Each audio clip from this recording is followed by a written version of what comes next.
Print এবং electronic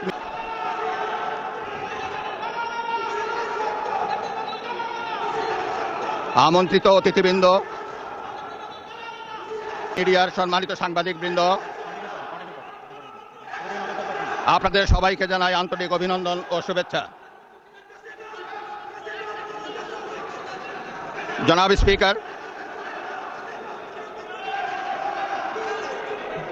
ত্রয়োদশ জাতীয় সংসদের এই উদ্বোধনী অধিবেশনে বাংলাদেশের ইতিহাসের এক ঐতিহাসিক মুহূর্ত।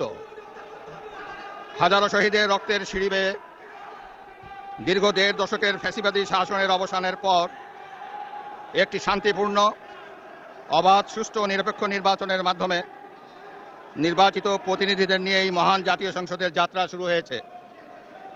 ত্রয়োদশ জাতীয় সংসদ নির্বাচনে অংশগ্রহণকারী সকল রাজনৈতিক দল এবং এই নির্বাচন আয়োজনের সঙ্গে সংশ্লিষ্ট সকলের প্রতি আন্তরিক অভিনন্দন। অবাধ, সুষ্ঠু ও নিরপেক্ষ নির্বাচন আয়োজনের জন্য নির্বাচন কমিশন, মাঠ প্রশাসন, আইন শৃঙ্খলা রক্ষাকারী বাহিনী সহ প্রজাতন্ত্রের কর্মচারীদের নিরলস পরিশ্রম এবং নির্বাচনে অংশ